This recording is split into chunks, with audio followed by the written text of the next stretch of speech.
नमस्कार। जंगल से गुजरते थे तो कभी बस्ती भी कहीं मिल जाती थी। जंगल से गुजरते थे तो कभी बस्ती भी कहीं मिल जाती थी। अब बस्ती में कोई पेड़ नजर आ जाए तो जी भर जाता है। दीवार पे सब्जा देख के अब याद आता है कि यहाँ भी पहले एक जंगल था। गुलजार साहब बहुत खूबसूरत कहते हैं। रूबरू थिएटर ग्रुप और विजय सूरी फाउंडेशन की तरफ से शख्सियत सीजन 2 के इस अंक में आज हमारे साथ जो शख्सियत हैं, नेशनल स्कूल ऑफ ड्रामा से पास आउट है, बेहतरीन रंगकर्मी हैं, सिनेमा और टेलीविजन का एक जाना माना चेहरा। He is avid educationist, he is media communicator. बहुत बहुत स्वागत करती हूँ कुलदीप सरीन जी का। बहुत बहुत स्वागत। नमस्कार काजल जी। आपका, नमस्कार। आपके दर्शकों का, रूबरू थिएटर ग्रुप्स का बहुत बहुत आभार व्यक्त करता हूं कि उन्होंने मुझे इस प्लेटफॉर्म पे अपनी बात कहने के लिए, आपसे साक्षात्कार करने के लिए, अपने दर्शकों से नमस्कार, सैल्यूट, आदाब करने के लिए बुलाया। उसके लिए आपका बहुत बहुत we are privileged to have you here sir. We are privileged to have you here. और सर, जैसे कि मैंने आपसे कहा कि हमारे इस शो को स्टार्ट करने का मकसद ये था कि जैसे आजकल का बड़ा मायूसी का आलम चल रहा है कि ऑडिटोरियम में थिएटर नहीं हो रहा, रंगमंच नहीं हो रहा, और अगर हो रहा है तो दर्शक नहीं मिल रहे, तो कहीं ना कहीं मायूसी भरा आलम है। तो हमारे जो न्यू परफॉर्मर हैं, इस जो शख्सियत के मंच पे हमारे यहाँ जो सेलिब्रिटीज आती हैं, उनकी जो लाइफ की इंस्पिरेशनल जर्नी है, उनसे वो इंस्पायर हो सके। तो मैं सबसे पहले आपसे यही जानना चाहूंगी कि रंगमंच की तरफ जो आपका रुझान रहा, किस तरह से रहा? उस सफर की यात्रा के बारे में हम ज़रूर चाहेंगे कि हम भी उसमें शामिल हों।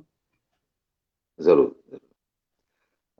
काजल जी, मैं जब सच्चाई ये है कि मुझे बचपन से ही सिनेमा के प्रति बहुत आकर्षण था। सिनेमा के प्रति बहुत ज्यादा अट्रैक्टिव था। जी, सिनेमा के पोस्टर देखा करते थे हम लोग, और जी, आते जाते स्कूल जा रहे हैं, उनके पोस्टर लगे हुए हैं दीवारों पर, और लगता था कि नहीं, पिक्चरों में काम तो एक तो इक्का दुक्का कोई फिल्म भी देख ली, आकर्षण और बढ़ जी, गया। खैर, अचानक लाइफ में एक आया कि 8th स्टैंडर्ड में जब मैं था तो मेरे स्कूल के अंदर कल्चर एक्टिविटी के नाम पर एक नाटक, कहा कि एक नाटक करते हैं, और उसमें मैंने पार्टिसिपेट किया। तो उसमें मैं मेन रोल कर रहा था। जब जी, मैंने उस नाटक में मेन रोल किया तो मुझे इतना मजा आया, तो मुझे लगा यार यही सब तो करना है। जो सिनेमा और थिएटर, रंगमंच पे क्लैपिंग बजी, आपके नाम की तालियां बजी, आपने परफॉर्म करके बाहर निकले बड़े हैप्पी। तो आने वाले जो मेरे 3 साल थे, 9th 10th 11th, हमारे हायर सेकेंडरी हुआ करता था, तो 11th के बाद आप कॉलेज जाएंगे। तो नाइन्थ जी, टेंथ इलेवेंथ में मैं एक्चुअली आपको बता दूं, मैं मध्य प्रदेश ग्वालियर से ताल्लुक रखता हूँ। जी, ग्वालियर से मेरी पैदाइश है, वहीं एजुकेशन हुई है। तो मैं 9th 10th 11th सर्च करता रहा कि ग्वालियर के अंदर थिएटर कहाँ कहाँ होता है, रंगमंच कहाँ होता है, प्रोफेशनल रंगमंच कहाँ होती है, तो स्कूल है। एंड साइमल्टेनियसली मैं चाह रहा था कि किस तरीके से मैं एक्टिंग का कोई इंस्टीट्यूट है जहाँ ढूंढूं। तो मुझे पता लगना शुरू हुआ कि एफटीआई पूना के अंदर है। तो मैंने जी, अपने आप को उस बारे में प्रिपेयर करना लगा, मम्मी पापा को बोलने लगा कि मुझे एक्टिंग के लिए पूना भेज दो, पूना जाना है, जी, कुछ करो। बच्चा ही था अभी मैं, 17 साल का, जी, सोलह जी, सोलह एक साल का। खैर बहरहाल, कॉलेज में एडमिशन हुआ, 11th खत्म हुआ। इस बिटवीन मैंने ग्वालियर में ही एक थिएटर ग्रुप में उसको ज्वाइन कर लिया। बोला कि सर मैं बैक स्टेज में आ जाऊंगा। बादल जी, सरकार का एक कोई प्ले कर रहे थे, पगला घोड़ा था या बाकी इतिहास था, मुझे याद जी, नहीं आ रहा। तो बैक स्टेज में काम करता रहा। कॉलेज में गए, कॉलेज में एक नाटक किया। उसके बाद मुझे पता लगा कि national school of drama Delhi में है, और दिल्ली में मेरे काफी सारे, मेरी मौसी जी, मेरे मामा, वो सब दिल्ली में रहा। तो मम्मी जी, पापा से बात की, उन्होंने कहा पूना तो बहुत दूर है, वहां कोई अपना है नहीं, छोटा सा बच्चा है, कैसे जाएगा, क्या जाएगा, तो क्यों ना दिल्ली। तो मैं एनएसडी और उसके, चूंकि ग्वालियर से ही हमारे बहुत सारे सीनियर्स थे, 2 3 सीनियर्स थे जो एनएसडी में जिनका एडमिशन था। रवि जी, खानविलकर हैं, पीयूष मिश्रा हैं। जी, तो मुझे पता लग, चूंकि मैं थिएटर एक्टिविस्ट के लोगों के साथ में मिलना जुलना मेरा रहा, और मुझे पता लगना शुरू हो गया। तो फाइनली तय ये किया गया कि 1986 के अंदर मैं, कॉलेज में तो फेल हो गया, कॉमर्स साइड थी, तो लगा कि कॉमर्स तो हमारे बस का नहीं है, आर्ट में ही चलते। तो फाइनली मैं 86 के अंदर, 1986 के अंदर मैं दिल्ली चला आया। और दिल्ली का एक अच्छा किस्सा है, मैं आप लोगों के साथ शेयर करूंगा। बिल्कुल, जी, जी। तो जब मैं एनएसडी में आया और एनएसडी का जब पता किया तो लगा कि यार एनएसडी में एडमिशन लेना है। तो जब वहां पता किया तो उन्होंने बोला कि सर आप तो फॉर्म भरने के लायक भी नहीं। मैंने कहा, ये क्या बोल रहे हैं भाई? बोला कि कम से कम आपको प्रोफेशनली 6 नाटक किए हुए होने चाहिए, और जी, आपको पूरे मध्य प्रदेश का पूरा म्यूजिक का कौन कौन सिंगर हुए हैं, साहित्य का, इसका उसका पूरा मतलब इतिहास आपको पता होना चाहिए। इनफैक्ट मध्य प्रदेश का ही नहीं, आपको पूरे देश का भी कुछ कुछ पता होना चाहिए। तो ऐसे ही आप तो मुंह उठा के सीधे चले आए कि भाई दिल्ली में एडमिशन मिल जाएगा, इतना आसान नहीं है। तो मुझे लगा यार ये तो बड़ा मुश्किल है। तो खैर क्या किया जाए। तो दिल्ली में श्री राम सेंटर, तो चलिए घूमते हैं। तो ऐसे ही घूमते घामते श्री राम सेंटर के कॉरिडोर में घूम रहे थे, तो वहाँ एक नोटिस बोर्ड के ऊपर एक कुछ लगा हुआ था, एक एक एडवर्टाइजमेंट लगा हुआ था। संभव art theatre group present 1 year acting workshop, जो अंकुर जी का ग्रुप है। जी, जी, 1 साल जी, की एक्टिंग कर्मशाला, संपर्क करें इस एड्रेस पे, नाभा हाउस, जो श्री राम सेंटर के सामने है। हमें नहीं मालूम नाभा हाउस का। जी, तो मैं वहां खड़ा हुआ देख रहा था, तो मेरे साथ में जो शख्स खड़े हुए थे, उनका नाम था मनोज वाजपेयी, वो भी जी, उसी एडवर्टाइजमेंट को देख रहे थे। तो हम लोगों ने एक दूसरे की आंखों में आंखें डाल के देखा कि भाई ये कहाँ है। तो कहने लगे सर पता नहीं, चलो आओ पता करते हैं कहाँ है। तो मुझे पता लग गया कि वो भी इंटरेस्टेड है इस एक्टिंग वर्कशॉप के लिए। तो फाइनली हम लोग सामने गए, श्री राम सेंटर के सामने नाभा हाउस में। वहाँ सुदीप चक्रवर्ती, जो संभव के एक्टिव मेंबर थे, एक्टिंग भी करते थे, वो कोषाध्यक्ष थे सारा अकाउंट का। उनके पास हमने कहा कि सर हमें एडमिशन लेना है, जो फीस है बता दीजिए। तो 200 रुपये फीस थी उनकी। और इस तरीके से हमने संभव ने पहली बार एक्टिंग वर्कशॉप शुरू किया था 1986 में। उन्होंने 2 ही बैच की, एक इसके बाद और एक उसके बाद उन्होंने, क्योंकि सारे वीरेंद्र सक्सेना, अखिलेश खन्ना और सुरेंद्र शर्मा, सुरेश शर्मा, मनोज पावा, सीमा पाहवा एंड विपिन शर्मा, बहुत सारे सीनियर एक्टर, बॉबी भाई, सारे जी, संभव के एक्टर्स थे। और जी। कि यार क्या किया जाए, चलो यार एक्टिंग एक क्लासेस ही शुरू करते हैं। तो इस तरीके से ये सिलसिला शुरू हुआ। मैं ज्यादा तो नहीं बोल रहा, मैं अपनी बात खत्म नहीं, कर नहीं लूं सर, फिर। हमें नहीं, नहीं सर, जी। हम तो इतना अच्छा लग रहा है, आप बोल रहे हैं, इतना जी अच्छा जी। लग रहा है हम लोगों को। जी सर। तो 86 में हम लोगों ने 1 साल का एक्टिंग वर्कशॉप वहां ज्वाइन किया। करीब 30 एक लोग थे। जी। लड़कियां लेकिन क्या बोले, तो वो लड़कियां एक भी नहीं थी, सारे लड़के ही थे। तो आपको पता ही है कि लड़कियों के अभाव में तो मतलब हो ही नहीं पाएगा, नाटक तो हो ही नहीं पाएगा। तो अब उनको 3 प्रोडक्शन भी कराने हैं। तो तय हुआ कि भाई चलो संभव की जितनी भी एक्टिव जो एक्ट्रेसेस हैं, पुरानी सीनियर एक्ट्रेसेस हैं, वो एक्टिंग वर्कशॉप्स के मतलब एक्टिंग वर्कशॉप के जो लड़के हैं इन बच्चों के साथ में वो काम करेंगे। तो इस तरीके जी, से सीमा जी ने भी काम किया, कविता जी थी, और एक दो पुरानी सीनियर एक्टर्स थे। इस तरीके से हम लोगों ने 1 साल का एक्टिंग वर्कशॉप किया। एंड उसके बाद संभव ने ही हमसे एक प्रपोजल दिया था कि जो लोग संभव से जुड़ना चाहते हैं वो लोग जी, संभव को ज्वाइन कर लें, सो एंड सो अमाउंट है, संभव ग्रुप के आप एक्टिव मेंबर हो जाए, हम आपको जी, इनवाइट करते हैं। एक्टिंग वर्कशॉप तो खत्म हो गया 1 साल का, अब आप ज्वाइन कर लीजिए। तो हम लोगों ने कुछ पैसे दिए और हम संभव के मेंबर हो गए। और फिर संभव जो जो काम करता था, संभव आर्ट ग्रुप जो काम करता था, कभी अंकुर जी कर रहे हैं, कभी अखिलेश खन्ना, कभी इस तरीके से हम जी, लोग थिएटर करते रहे। फिर संभव हमेशा कोई नाटक नहीं करता था। अब सवाल ये था कि रिहर्सल्स जो है इवनिंग में होनी है 4 बजे, और मैं अपनी मम्मी पापा से चूंकि 1 साल पैसा लेता रहा एक्टिंग वर्कशॉप में और रहने का सारी चीजें, अब मम्मी पापा से पैसे मंगाना मैंने बंद कर दिया। तो मैंने कहा यार मैं सुबह से लेके शाम तक क्या करूं। शाम को रिहर्सल्स होती हैं, पैसे है नहीं, 450 रुपये मम्मी पापा भेज देते थे मुझे। 86 की बात कर रहा हूँ। जी, तो जी, जी, फाइनली ये हुआ कि मैं दिल्ली में ही बीकाजी कामा प्लेस है, वहाँ प्लेसमेंट कंपनी है।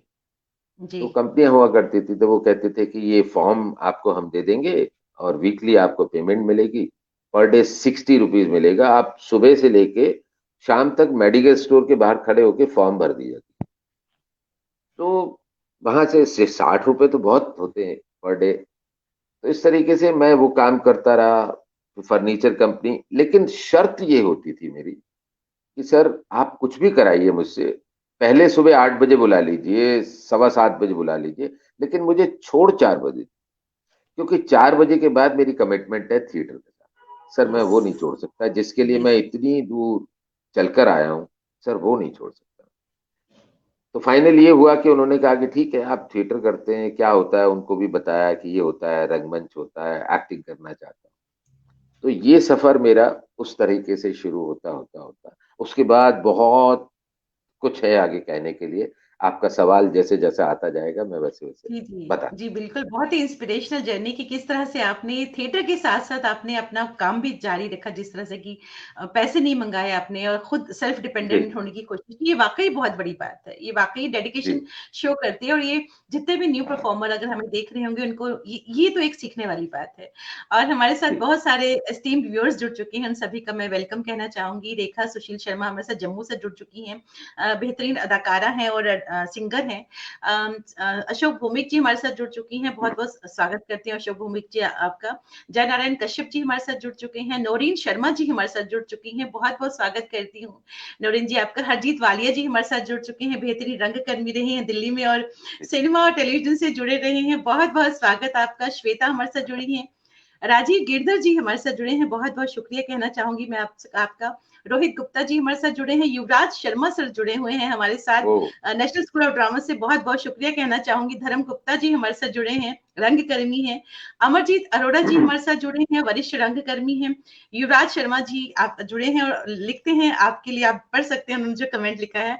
सुचित्रा गुप्ता जी हमारे साथ जुड़ी हैं, बेहतरीन अदाकारा हैं, रंगमंच की, आकाशवाणी की, टेलीविज़न की, दिल्ली रंगमंच की बेहतरीन अदाकारा सुचित्रा गुप्ता जी। गिरीश चावला जी हमारे साथ जुड़े हैं। बहुत-बहुत स्वागत करती हूँ इन सभी का, जितने भी एस्टीम्ड व्यूअर्स हमारे साथ जुड़े हैं। मैं अब आती हूँ नेशनल स्कूल ऑफ ड्रामा पर। फिर मैं किस तरह से पहले आप उन सभी को प्रणाम करता हूँ जो सारे इस वक्त लाइव हैं और देख रहे हैं चर्चा में, सुचित्रा जी, युवराज जी, ये सारे मेरे सीनियर्स हैं। इन सबको, और भी बहुत सारे लोग हैं, उन सबको मेरा प्रणाम।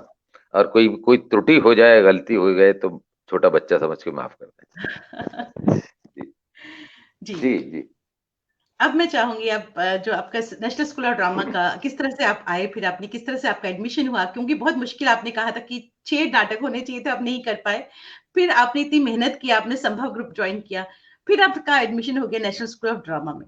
तो हम चाहेंगे मैं आगे की कहानी। जी, जी, जी, जी जी मैं जी, आपको थोड़ा सा, आप चूंकि दर्शकों के साथ बात कर रहे थे, आपने कहा नेशनल स्कूल ऑफ ड्रामा के पास आउट। मैं नेशनल स्कूल ऑफ ड्रामा से, शायद एक गलती हो गई आपसे, मैं मेरे से एनएसडी गलती repertory, Rangmandal, yes yes yes, Rangmandal, मैं एनएसडी रंगमंडल। रेpertory कंपनी का एक्टर रहा, और 2 बार रहा, एक बार कैजुअल और एक बार परमानेंट। तो जी, मैं ड्रामा स्कूल से पास आउट नहीं।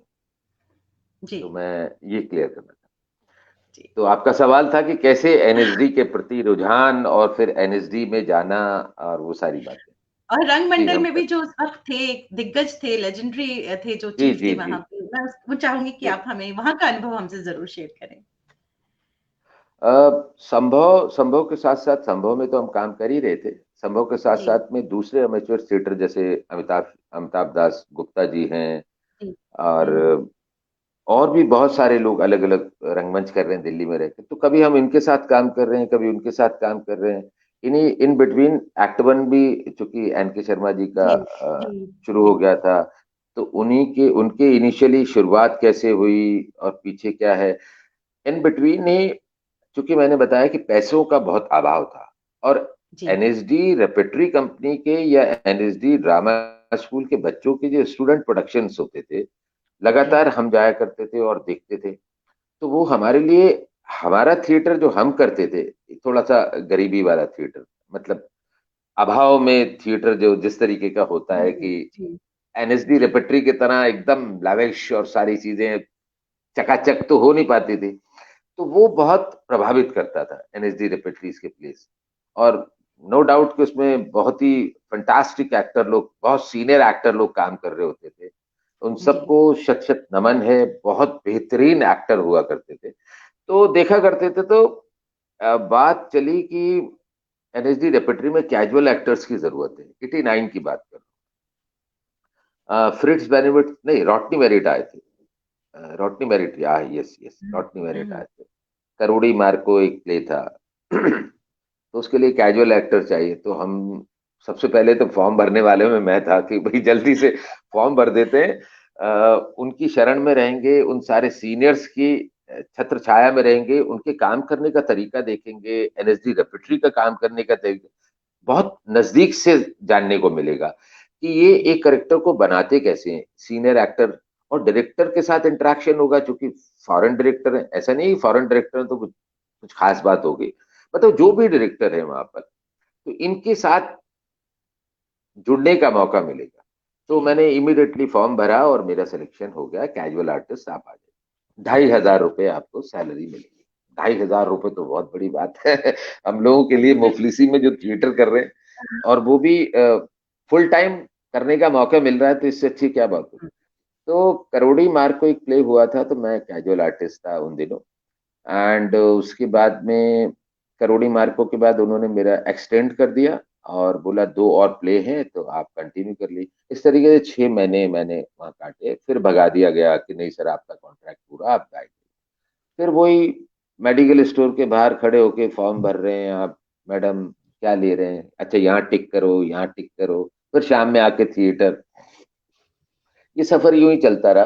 तो 89 टू 91 तक मैं एनएसडी रेpertory कंपनी में निरंतर एज ए कैजुअल आर्टिस्ट जाता रहा, जिसमें बहुत सारे करोड़ी मार्को, महाशांति एंड शर्विलक, बहुत सारे प्लेस, शर्विलक, कर्मा वाली, ये सारे प्लेस करना। हुए थे। Yes yes. तो म्यूजिक भी उम्दा कमाल, तो मैं तो बहुत गाया करता था, मतलब अरे बहुत वाह! अपीलिंग था वो सफर बड़ा अपीलिंग था, मतलब बहुत मजा आता था। तो और मुझे सीनियर्स जितने थे, युवराज जी, देश पांडे, अभिजीत लहरी, रवि खानविलकर, गोविंद नामदे, हिमानी शिवपुरी, ये सारे सीनियर्स के साथ में, मतलब मैं बहुत खुशकिस्मत था कि मुझे कैजुअल के दौरान उनके साथ काम करने का मौका मिला। और 91 के बाद मैंने एक नुक्कड़ करने शुरू कर दिए, नुक्कड़ नाटक, स्ट्रीट जी, प्लेस। जी, जी, जी, जी, स्ट्रीट प्ले करने शुरू कर दिए मैंने पैसों के लिए। जी, एक्चुअली स्ट्रीट प्ले मैंने किया था, एक कोई आईटीसी कंपनी है, सिगरेट कंपनी, जी, मैं उसके बाद उनके साथ काम करने लगा, उनकी सिगरेट कंपनी जी। में। हुँ, हुँ। तो अब वो फैमिली प्लान, चूंकि आईटीसी को एक काम दे दिया जाता था कि गवर्नमेंट ऑफ इंडिया के लिए आप क्या कर सकते हैं, मतलब कुछ लोग पैसा दे देते हैं बड़ी कंपनीज, या जी, जी, फैमिली प्लानिंग को लेके क्या कर सकते हैं आप। तो जी। चूंकि चूंकि मैं आईटीसी में था, तो वहां के लोगों ने मुझसे कहा कि sir Kuldeep, family planning day आ रहा है, वर्ल्ड पॉपुलेशन डे आ रहा है, तो अब क्या किया जाए। मैंने सर नाटक करते हैं। अरे क्या पागल हो यार, नाटक करते हैं, कुछ सजेस्ट कर दो, ये कर देते हैं, वो कर देते हैं, कुछ सजेस्ट करो। मैंने सर नाटक से अच्छा कुछ नहीं है सर। हुँ, आप राइट। फैमिली प्लानिंग के लिए काम करना चाहते हैं, तो उसके लिए सर हम जिनको जरूरत है, मतलब बड़े बड़े एडवर्टाइजमेंट जो पढ़ भी नहीं पाते, आपके बड़े बड़े स्लोगन है, वो पढ़ना लिखना जानते नहीं, तो दिल्ली में ही रह के हम अम्बेडकर नगर, त्रिलोकपुरी, हुँ, हुँ, ऐसी हुँ, छोटी छोटी कस्बों में, छोटी छोटी जगहों में जाके, स्लम से जाके हम उनके लिए नुक्कड़ नाटक करते हैं ना सर। डायरेक्ट जी, कम्युनिकेट होगा, कम्युनिकेशन होगा उनके साथ में, और अपनी बात बहुत खूबसूरती के साथ रख देंगे हम उनको, वेरी और वो नाइस। उस पर अमल भी करें। तो यस। पहले साल तो मेरी बात उन्होंने काट दी, उन्होंने कहा अरे फेक आइडिया, ये बकवास है। ठीक है सर, कोई बात नहीं। दूसरे साल फिर, चूंकि सिगरेट कंपनी में आप काम कर रहे हैं, दूसरे साल फिर वही आया, वर्ल्ड पॉपुलेशन डे, कुलदीप क्या करें। मैंने कहा सर नुक्कड़ करते हैं। तो कहने लगे कि यार क्या है ये नुक्कड़। तो मैंने उनको बहरहाल बताया कि नुक्कड़ ये है सर, मैं स्क्रिप्ट लिख दूंगा और ये और वो इस तरीके से होगा, हमारे म्यूजिकल होगा और ऐसा वैसा ये हुँ, सब। हुँ, तो सफदर हाशमी, चूंकि थिएटर करते हुए ही, उनके साथ जो हुँ, हादसा हुँ। हुआ था, हादसा हुआ अपना था। जी, जी, आज जी, वो जी। रास्ता भी है उनके नाम से। हुँ, हुँ, तो उनका तो सोशल कॉज के ऊपर था, पॉलिसीज के ऊपर था, कि भाई गवर्नमेंट की जो पॉलिसीज हो उसके खिलाफ वो रिएक्ट करते थे। फाइनली मेरा ये हुआ कि आईटीसी ने फाइनल कर दिया कि सर नुक्कड़ नाटक करते हैं, ठीक है सर। तो मैंने फिर वो मंडी हाउस के अंदर आज तो पूरा एनएसडी कैंपस बदल गया है। तुलसी सदन हुआ करता था, तुलसी सदन की लाइब्रेरी, वहां बैठना, वो गड्ढा, जी, जी, वो बिल्कुल। भगवान की चाय, हुँ। और काकी का टी स्टॉल। वहां हम लोगों ने रिहर्सल करनी शुरू कर दी, और विजय शुक्ला जो हुँ। बहुत कमाल एक्टर है, जो एनएसडी रेपेट्री में हुआ करते थे जब मैं कैजुअल आर्टिस्ट था, तो विजय शुक्ला से मैं कांटेक्ट किया, और आइए यार थिएटर करते हैं, नाटक करते हैं, नुक्कड़ करना है, और स्क्रिप्ट मैंने लिख दी है।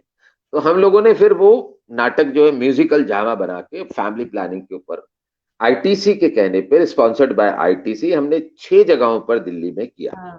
और 6 जगहों में निर्माण भवन एक जगह है जहां मिनिस्ट्री जी, ऑफ जी, हेल्थ मिनिस्ट्री है जी। हमारी। हुँ। और उनके सारे सेक्रेटरी और सारे बड़े बड़े लोग आए, और जब हमने परफॉर्म किया, विजय शुक्ला बहुत अच्छा करते थे, और उसके बाद उन्होंने इमीडिएटली मुझे बुलाया, और आफ्टर शो आईटीसी के जो मेन बॉसेस थे उनको उन्होंने लेटर लिखा, उनसे कहा आप कांटेक्ट करिए, ये तो बहुत कमाल आइडिया है यार, ये तो मतलब हम इतने बड़े बड़े स्लोगन छापते हैं, अखबार में न्यूज़पेपर में कटिंग देते हैं, ये तो बहुत ज्यादा मतलब कट टू कट है, मतलब ज्यादा ऑडियंस का अपील कर रहा है। तो इनसे कहिए मिस्टर कुलदीप शरीन से कि मुझे कांटेक्ट करें। ठीक है, मेरे बॉस ने बोला कि कुलदीप तुझे निर्माण भवन जाना है, और ऐसे ऐसे सो एंड सो से। मैं उनसे गया, उन्होंने कहा सर बहुत अच्छा आइडिया, और क्यों ना आप इसको लगातार भोपाल आप जाइए, और मध्य प्रदेश में आप ऐसे ऐसे 100 नाटक कीजिए, 100 प्ले अरे कीजिए, वाह! और हम आपका चार्जेस क्या है वो बता दीजिए। हमने खटाक से चार्जेस बताए कि ये चार्जेस है, टीम बनाई, लड़के लड़कियों के सब इकट्ठे की, और इस तरीके से हम लोग पूरे मध्य प्रदेश में जाके हमने नाटक किए। और फिर धीरे से मुझे, चूंकि सफदर हाशमी जी का एक अलग तरीका था, हुँ, जिस तरीके बिल्कुल। मेरा टोटली कमर्शियल था। मैं एक्टर हुँ। को बहुत अच्छे पे कर रहा था, मुझे गाड़ियां मिल रही थी, खाना अच्छा, सब कुछ अच्छा, सब कुछ बड़ा बड़ा अच्छा हो रहा था। तो धीरे धीरे मैं नुक्कड़ करता हूँ। In between Asmita theatre group, जिसकी आप जी। सब हुँ, सभी जानते होंगे, अरविंद गौड़ हुँ। साहब, चूंकि वो जी। लिखते थे, मेरे काफी सारे नाटकों के उन्होंने रिव्यूज भी किए हैं। तो हुँ। अस्मिता भी बन चुका था उस दौरान। तो अरविंद गौड़ साहब आए, और फिर मैं मिनिस्ट्री के दिल्ली में नवंबर में, यहाँ प्रगति मैदान में शोज होते हैं हुँ, उनका, हुँ। सबका अलग अलग स्टॉल लगते हैं, जी, वहां नाटक जी। कर रहा हूँ। तो अरविंद गौड़ साहब ने भी मुझसे पूछा, यार ये थिएटर में पैसा वैसा नहीं है कुलदीप, तो तू कैसे क्या ये करता है, तूने तो पूरा जामा कर दिया, कमर्शियल कर दिया, पैसा मिलता है तुझे, कैसे होता है ये सब, कैसे होता है ये सब। तो मैंने उनको बताया, मैंने सर ऐसे ऐसे इतने पैसे मिल जाते हैं, आप भी अप्लाई कर दो, आप भी करो काम। तो मैं ही उनको इंस्पायर किया कि भाई उनका अच्छा थिएटर चल रहा है, थोड़े से पैसे और मिल जाएंगे, जी। क्योंकि मिनिस्ट्री पैसे दे रही है, वो भी थिएटर ही है, आप स्ट्रीट प्ले कर रहे हैं, नाटक अभिनय हो ही रहा है, तो चाहे आप उसमें करें। इस तरीके से ये जर्नी चलती रही, और 1996 के अंदर मैं श्री राम सेंटर के अंदर 2 साल के लिए वहां रेpertory कंपनी का एक्टर हो गया, श्री राम सेंटर में, पेड एक्टर। और 98 में मैंने एनएसडी में अप्लाई कर दिया था, एनएसडी रेpertory। जी। तो 98 टू 2003, ये 5 साल मैंने एनएसडी रेpertory में बतौर ग्रेड में रह के मैंने वहां बहुत कुछ सीखा, काम किया। तो ये पूरा सफर मेरा इस तरह से कंप्लीट। क्या बात! क्या बात! सुचित्रा जी लिखती हैं, "we did a few schedules in Aligarh and Mumbai for a film, enjoy working with you." आप स्क्रीन पे आप पढ़ सकते हैं। नौरीन शर्मा जी हमारे साथ जुड़ी हैं, बहुत-बहुत शुक्रिया। जी गिद्दर साहब कह रहे हैं बहुत खूबसूरत बातें, बहुत-बहुत शुक्रिया। आपने बहुत सारे नाटक किए, आप एसआरसी रेpertory से भी जुड़े रहे 2 साल के लिए, जी। आप नेशनल स्कूल ऑफ ड्रामा की रंगमंडल से भी जुड़े रहे। कोई ऐसा नाटक जो आपके दिल के बहुत करीब हो? 2 नाटक है। जी। एक मैंने श्री राम सेंटर के अंदर किया था, जिसका नाम था जिस लाहौर नी विख्या और जन्मे, मेरे दिल के बहुत नजदीक था। बेहतरीन कमाल प्ले, है। बेहतरीन प्ले, मतलब उसका हर किरदार जो है, मतलब यस, अच्छे से यस। छान के लिख, मतलब क्या कमाल है। उसमें मैं नासिर काजमी का रोल करता था। वो रोल बहुत खूबसूरत था, एक शायर का रोल था, और हर शो में मुझे मतलब दिली एक तसल्ली मिलती थी उसको जीने में। उस पर्टिकुलर नाटक के जो ड्यूरेशन थी, उस 2.5 घंटे की जो ड्यूरेशन थी, हुँ। माहौल ही कुछ और होता था। मतलब उस वक्त लगता था कि यार वाह, सब कुछ जहन में कुछ रहता ही नहीं था, उस वक्त वो नासिर काजमी और वो प्ले और वो पार्टीशन, वो दर्द, किसी की अपनी व्यथा, वो माई की, वाह क्या बात। और आपने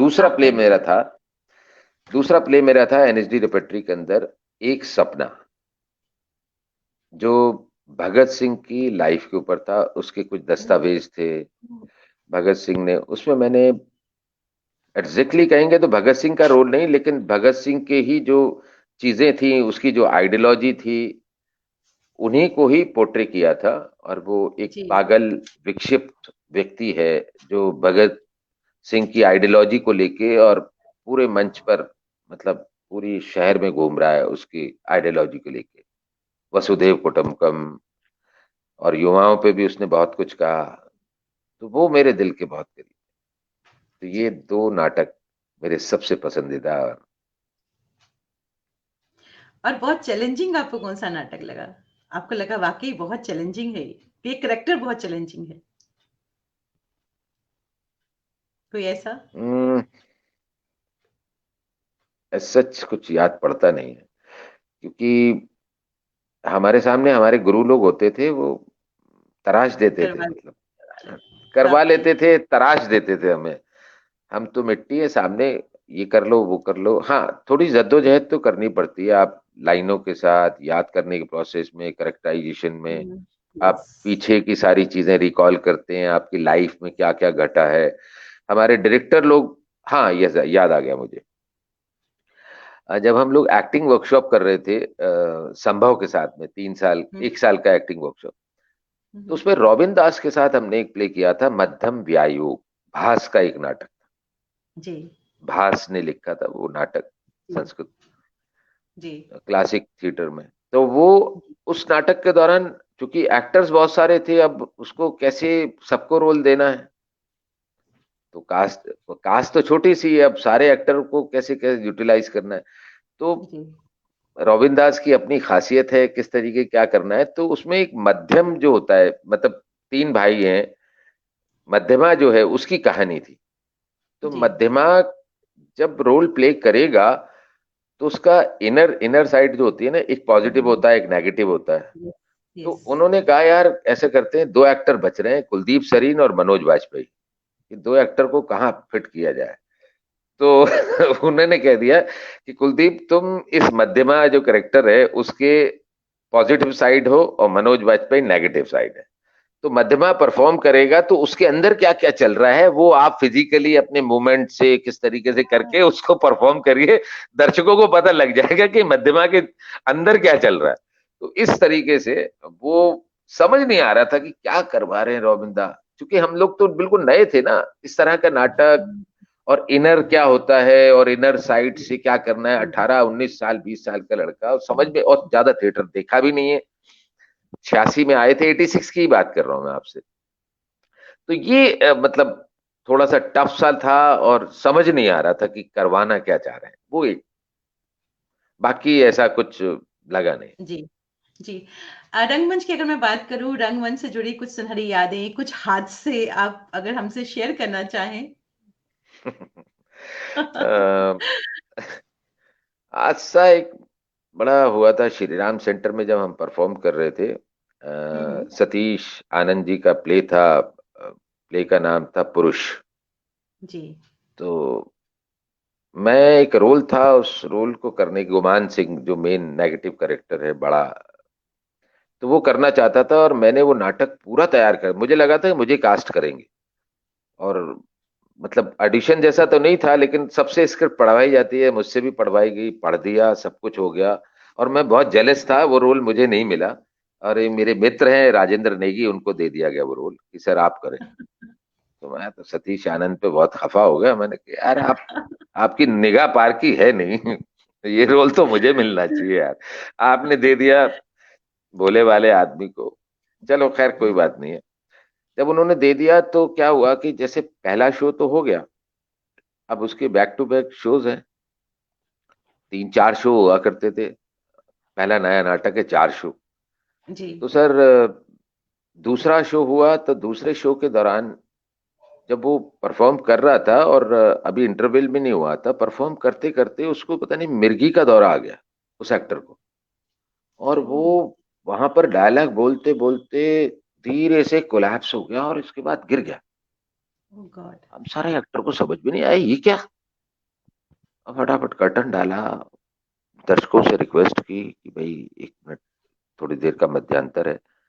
जी। और फिर देखा और उसको पानी वानी डाला, वो तो मुंह में से झाग वाग आ रही है उसके मुंह में से। मतलब एकदम सारे एक्टर परेशान हो गए, क्या हुआ। तो फाइनली वो प्ले रोक दिया गया और कह दिया गया कि नहीं हो पाएगा, ये शो नहीं कर पाएंगे अब लोग। तो अब आया कि भाई कल और परसों कौन करेगा। तो चूंकि मेरे पास में लाइनें रेडी थी, मैं तो पहले से तैयार था तो मुझे लगा ऊपर वाले तूने मेरा साथ दे दिया तूने मेरा।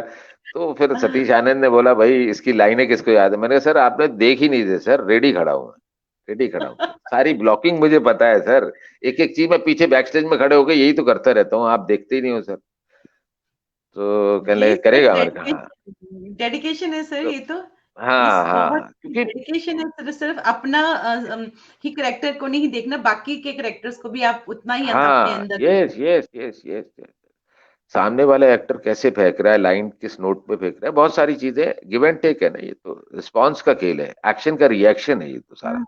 हम्म। एक्टिंग एक्टिंग क्या बिल्कुल। है, एक्शन का रिएक्शन है। आप जिस तरीके से, खैर बहरहाल, तो फिर इस तरीके से वो रोल मेरी झोली में आ गया और फिर मैंने उसके शोज किए। तो ये एक हादसा था, ये किस्सा है जो हुआ जी। और रोल हमारी झोली में आ गया क्या जी। बात। सर एक बात पूछना चाहूंगी, थिएटर बहुत चैलेंजिंग है और इट्स लाइक मेडिटेशन, हम्म, आपको बहुत कुछ दे जाता है थिएटर, और एक आपकी पर्सनालिटी को बिल्कुल बदल के रख देता है और जीने का सलीका सिखा देता है।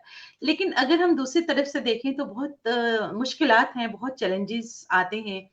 बहुत सारी चीजें हैं, एक थिएटर पर्सन को देखना पड़ती हैं। अगर आप एक नाटक कर रहे हो, एक नाटक करने में ही अगर आप करें तो आपका दिल्ली जैसे शहर में आराम से 1.5 लाख से 2 लाख रुपए तक आपका सिर्फ एक नाटक करने पे लग जाता है, और टिकट कल्चर नहीं है।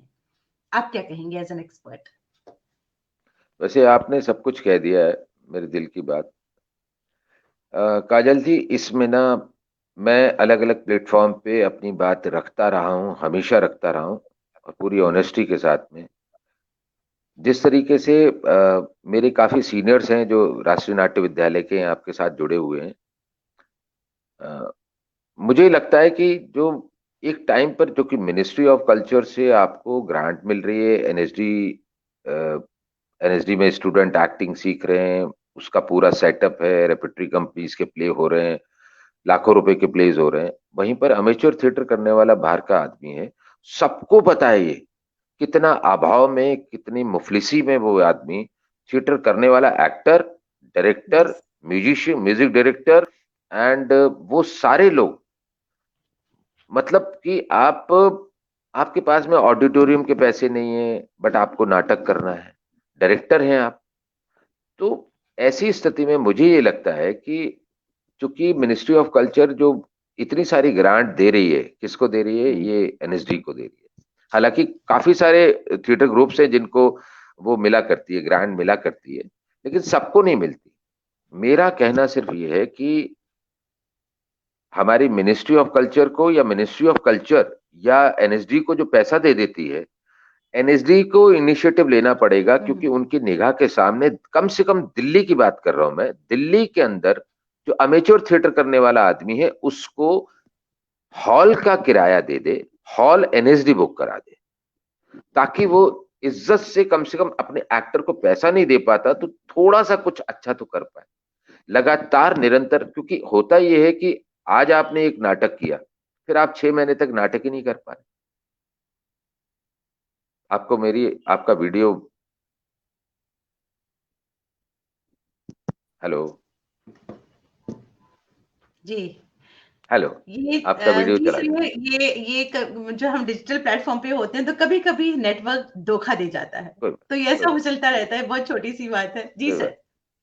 जी तो सर। मैं ये कह रहा था कि एनएसडी को इनिशिएटिव लेना पड़ेगा कि वो जो टोटल फंड है, उस फंड में से मैं दिल्ली में एटलीस्ट, भोपाल की बात नहीं कर रहा हूँ, बरेली या मैं और जगहों की बात नहीं कर रहा, उड़ीसा त्रिवेंद्रम में कहाँ कहाँ काम हो रहा है। एटलीस्ट जो दिल्ली में हो रहा है उनकी निगाह के सामने हो रहा है। कम से कम उन अमेच्योर थिएटर करने वाले लोग जो लगातार काम कर रहे हैं उनके लिए हॉल बुक करा दे, चाहे वो बिल्कुल। एलटीजी का ही हो जिसकी पैंतीस जी। हजार है या 40,000 है। वो कंट्रीब्यूशन अगर उनकी तरफ से चला जाएगा तो मुझे लगता है कि इतना तो हेल्प हो करना जाएगी। चाहिए। क्योंकि बिल्कुल। आप, बात होती है, हमारी मिनिस्ट्री ये बोलती है कि रंगमंच खत्म ना हो जाए, रंगमंच जी। होना बंद ना हो जाए, जी। थिएटर जिंदा रहना चाहिए। तो जी। थिएटर जिंदा रहना चाहिए, उसके लिए एक एनएसडी सस्ता है, एनएसडी को मोटा सो एंड सो अमाउंट मिल जाता है। हम्म। एनएसडी अपने लेवल पे अलग अलग जाके वर्कशॉप्स करती है, विजिटर गेस्ट को बुलाती है, बहुत सारे प्रोफेसर, डायरेक्टर, एक्टर, और वो भारत वो भी करती है, ईयरली अपना भारंगम फेस्टिवल भारंगम करती है, भारंगम भारत भारंगम करती है। भारंगम। बहुत अच्छा कर रही है एनएसडी, बहुत अच्छा कर रही है। उसमें ये हो जाएगा कि थोड़ी सी मदद हो जाएगी उन अमेच्योर थिएटर करने वालों को, अगर उनकी हॉल का किराया भी अगर वो दे तो वो ये है कि जी। लगातार प्रोडक्शंस करते रहेंगे और एक्टर्स को भी ज्यादा दिक्कत नहीं। तो ये एक हेल्प मैं चाहता हूं कि इस बारे में लोग सोचें। सर, एक एक्टर को थिएटर करना क्यों ज़रूरी है? कलाकार के लिए थिएटर करना आप एज़ एन एक्सपर्ट क्या कहेंगे कि क्यों ज़रूरी है थिएटर करना? जबकि इतने चैलेंजेस हैं थिएटर में। नहीं भाई, मजा आता है। मैंने बताया ना कि मैंने अपनी जर्नी में आपको बताया कि मैं सुबह से शाम तक एक फॉर्म लेके भरता रहता था। अच्छा, आपको लैक्टोजन चाहिए, टिक कर दिया, ये कर दिया, सर थिएटर करना है, सर थिएटर करना है, एक्टिंग। क्योंकि एक्टिंग को लेके अगर आप पैशनेट और पागल की हद तक नहीं पहुंचेंगे ना, ये सब चीजें पागलपन की हद पर जब यस। क्रॉस करते हैं ना, तभी ये सब यस। चीजें आती हैं। यस। फिर उसमें कोई क्राइटेरिया नहीं है कि आपको खाना मिल रहा है या नहीं मिल रहा, चाय मिल रही है नहीं। एक एक चाय पे, एक एक ब्रेड पकोड़े पे यार हम लोगों ने थिएटर किया है, और वो सच में सर, दिन सच वो भूलते मज़ा नहीं। ही कुछ और है। भूख भूख भूख भूख कुछ नहीं सर, मजा आ रहा है। कितना टाइम यस। लग गया, 9 बजे तक की रिहर्सल होनी थी, 10:30 11 बज रहे हैं, कहीं चावल खा लिए, कुछ कर लिया बस। यस। अरे हमने तो वो यस। दौर देखा है जब एनएसडी कैंपस के अंदर सीसीआरटी की कैंटीन होती थी। आप बिलीव करेंगे, इतनी बड़ी प्लेट चीनी की और पूरे चावल भर के और चना उड़द की दाल धर के, 2 रुपए का टोकन था, सिर्फ 2 रुपए में लंच करता था। और मैं ही नहीं, क्या बहुत सारे एक्टर हैं, बहुत क्या सारे बात एक्टर है! हैं। तो क्या सिर्फ दो बात है! रुपए में, और लंच था बस सॉलिड, मजेदार, मजा आता था। ऐसे ही है। समटाइम साहित्य कला परिषद में चले गए, वहां उनका कुछ एग्जीबिशन लगा हुआ है, सारे हुँ। सारे थिएटर आर्टिस्ट आए हुए हैं, साहित्यकार आए हैं, पेंटर्स आए हैं, हम भी चले गए यार, चलो यार लंच तो मिल जाएगा। लंच ही कर लेते हैं, लंच ही मिल जाएगा। तो इस तरीके से बहुत किया है, बहुत हरकतें हुई हैं। सतीश आनंद सर हमारे साथ जुड़े हैं, अभी आप उन्हीं की बात कर रहे थे। उन्होंने आपके लिए बहुत खूबसूरत जी सा जी। कमेंट लिखा है, आपकी स्क्रीन पर ही है, आप पढ़ सकते सतीश हैं। जी, बहुत बहुत शुक्रिया, आपने लिखा कि अरसे बाद तुम्हें सुनना अच्छा लग रहा है। Thank you sir, thank you so much sir. Irshad Masoom साहब कश्मीर से हमारे साथ जुड़े हैं, मीडिया कर्मी हैं, थिएटर करते हैं, लिखते हैं, in my point of view theatre is primary school of acting. वाकई। कुसुमधर जी हमारे साथ जुड़ी हैं जम्मू कश्मीर से, लेजेंडरी एक्ट्रेस हैं वो, जम्मू कश्मीर की सीरियल्स की, रीजनल मूवीज की और टेलीविजन की। बहुत बहुत शुक्रिया कहती हूँ मैं, आप हमारे साथ थैंक यू जुड़ी। कुसुम जी। नौरीन शर्मा जी हमारे साथ जुड़ी हैं, लिखती हैं थिएटर के लिए जुनून होना जरूरी है। बिल्कुल, पागलपन होना बहुत यस। जरूरी है। यस जी। यस। सर, थिएटर के बाद जी आपका सफर मुंबई की तरफ, रंगमंच से जी। सिनेमा, क्या कहेंगे? मैं बहुत ऑनेस्टली बात करूं तो मैं एनएसडी रेpertory कंपनी में, चूंकि 6 ईयर मिलते हैं आपको, एक जी। एनएसडी रेpertory का प्लेटफॉर्म मिल रहा है जिसमें आप 6 साल तक, आप क्योंकि अच्छा पे करते हैं एनएसडी रेpertory और बड़ा जी। बड़ा प्लेटफॉर्म मिल रहा है।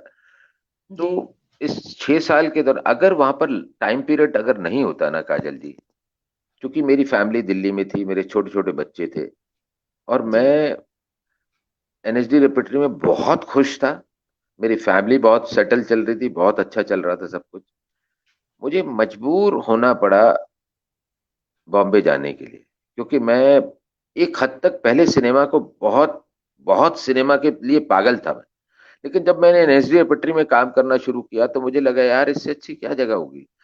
आप एक्टर बनना चाहते थे, एक्टिंग में आना चाहते थे, एक्टिंग हो गई, एक्टिंग सीख ली, एक्टिंग कर रहे हो, लोग आपको देख रहे हैं, क्लैपिंग, सब कुछ अच्छा हो रहा है और आपको उसके बदले में पैसे भी मिल रहे हैं, अब और क्या चाहिए।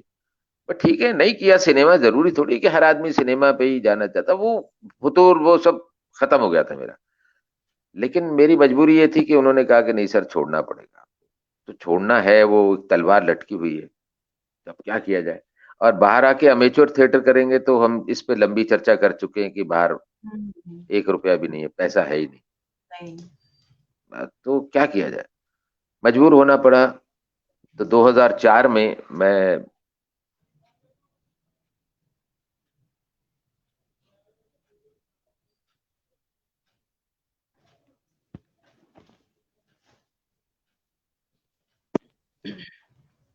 हेलो, जी, जी सर, जी सर, सुन रहे हैं हम, जी सर। जी। जी सर, जी सर। तो दिल्ली में आप दो महारथी होंगे, दिल्ली में करते होंगे आप थिएटर जैसे मर्जी आप, जी, लेकिन जी, यहाँ तो आपको जीरो से स्टार्ट करना पड़ेगा। तो जी, वहां पर हमेशा की तरह मतलब वो जीरो से शुरू, वो अपनी फोटो खिंचाना और दरवाजे दरवाजे भटकना, हर प्रोडक्शन हाउस के ऑफिसेज में जाना, उनको अपनी जी, तस्वीरें देना।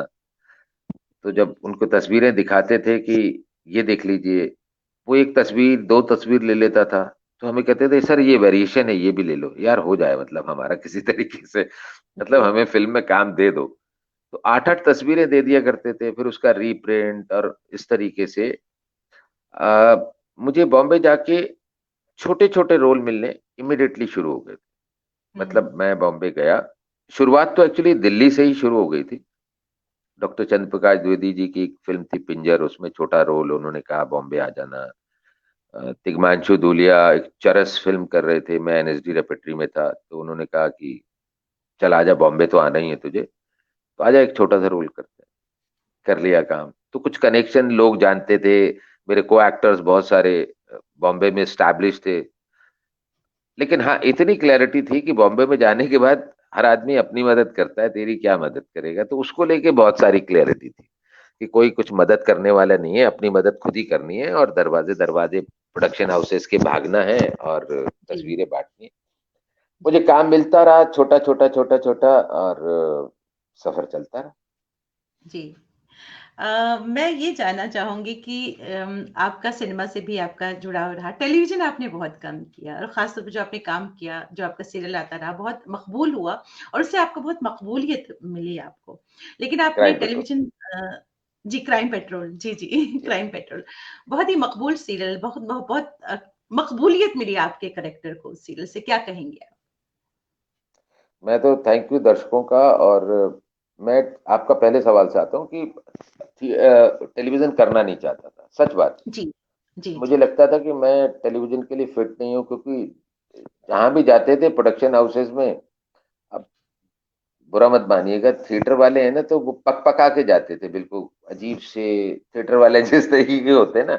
तो टेलीविजन के ऑफिस में जाते थे, बालाजी के ऑफिस में, वहां तो मतलब गोरी चिट्टी लड़कियां, गोरी चिट्टी महिलाएं, आदमी रॉयल रॉयल, और चकाचक वाला मामला था। और हम तो जमीन से उठ के गए, काले पीले टेढ़े जैसे भी है। तो उनको लगता था कि यार नहीं भाई साहब, आप फिट नहीं है, फोटो छोड़ जाओ। कभी हमारा हुआ ही नहीं। तो हमें लगा यार, सारे दोस्त आपस में बात करते थे यार, ये यार गरीबों वाला कोई सीरियल तो बना नहीं रहे जिसमें हम लोग सब फिट हो जाए। तो अब हुँ, क्या होगा यार, लेते वेते है नहीं, तो यार ठीक है, फिल्मों के लिए ही कोशिश करो। तो फिल्मों के जी, लिए ही लगे रहते थे, एक दो एड वेड में दे दिया, हाँ एक चोर है, गरीब है, जैसा भी है, उसमें मिल गया काम आपको। जीवन चल रहा था, मतलब बहुत ज्यादा जी, हमारी जरूरत थी नहीं। हुँ, इसी के चलते चलते क्राइम पेट्रोल शुरू हुआ।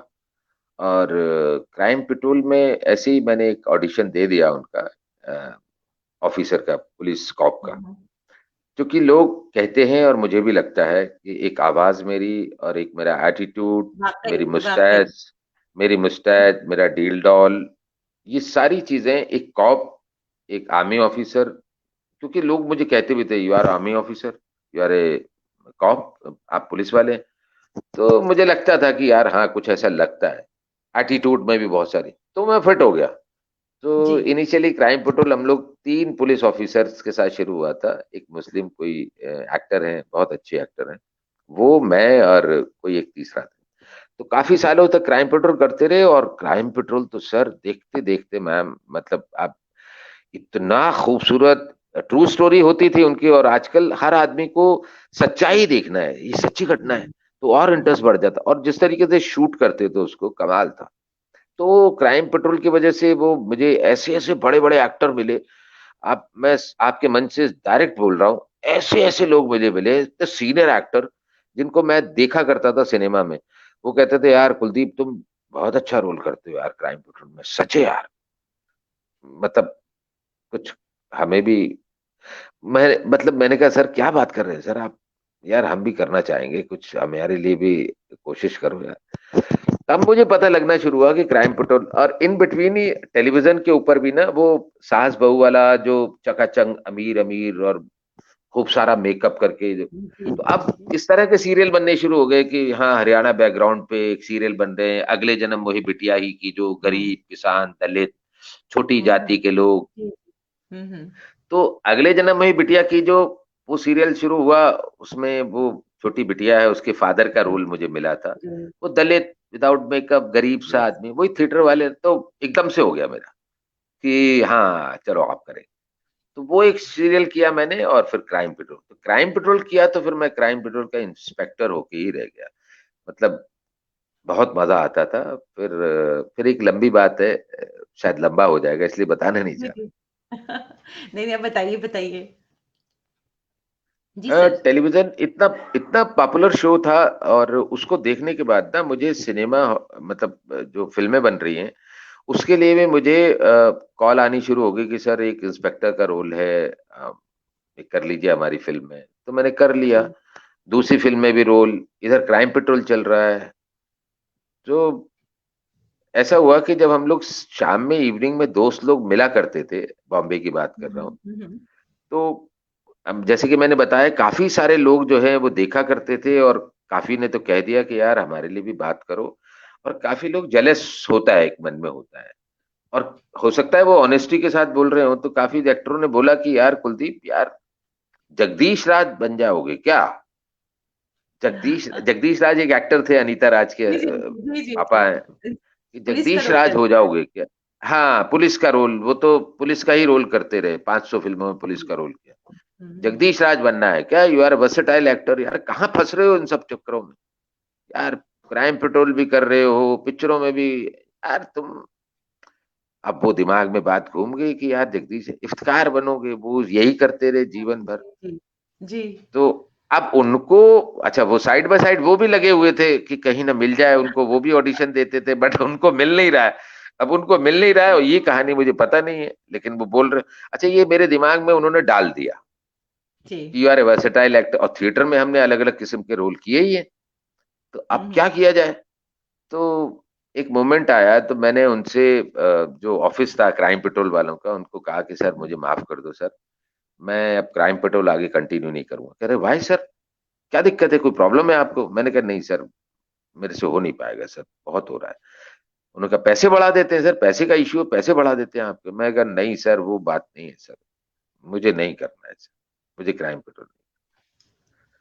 फाइनली मैंने क्राइम पेट्रोल को हाथ जोड़ दिए, वहां से फोन आने बंद हो गए। फिर उसके बाद धीरे धीरे मैंने अपने फिल्म वालों को भी कहना शुरू कर दिया, प्रोडक्शन हाउसेस को, कि सर मैं इंस्पेक्टर का रोल नहीं करूंगा। धीरे धीरे वहां से फिर मुझे दूसरे दूसरे कुछ रोल्स मिलने शुरू हुए। और अब मुझे लगता है कि शायद मैंने वो, ठीक है ना, अब आपके ऊपर स्टैंप लग रही है, लगने दो यार, क्या दिक्कत है। अब आदित्य जी हैं, सीआईडी के जितने भी एक्टर्स हैं, आपने देखा होगा सीआईडी एक हम्म, सीरियल आ रहा है, बिल्कुल। वही कर रहे हैं वो। बिल्कुल वही कर रहे हैं, बहुत बिल्कुल। सारे लोग वही कर रहे हैं, ठीक है। Very true. तो वेरी ट्रू। बस जी। ये है एक छोटी सी बात थी ये जो मैंने मुझे आपको, अच्छी लगती है कि ऑनेस्टी पेज अ लॉट, और युवराज सर ने आपके लिए कमेंट लिखे, मैं चाहूंगी आप खुद पढ़ें उसको। खुशी इस बात की है कि तू सच्चा है, जीते रहे भाई। Oh thank you so much sir, thank you so much sir. इस मंच पे आके भी अगर दिल की बात और सच्ची और ईमानदारी के साथ नहीं कही तो सर बेकार है सर। जी। आपकी क्योंकि, आवाज की बात। जी जी जी सर। जी जी, जी जी सर, आप कुछ कहना चाह रहे हैं, प्लीज कंटिन्यू करिए आप अपनी बात को। क्योंकि सर मैं आपके घर में आकर आपसे तो ये बात शेयर कर सकता हूँ, किसी दूसरे से कर सकता हूँ, लेकिन इतने सारे लोगों के सामने, और ये लाइव है, बहुत सारे लोग, रिकॉर्ड में भी रहने वाला है, तो ये सर सच्ची दिल की बात रखने में क्या जाता है। तो मैंने बड़ी ईमानदारी के साथ सच्ची बात रखी है। शुक्रिया, आपने मुझे प्रेस किया, आपने मेरी तारीफ की, thank you sir. Ji.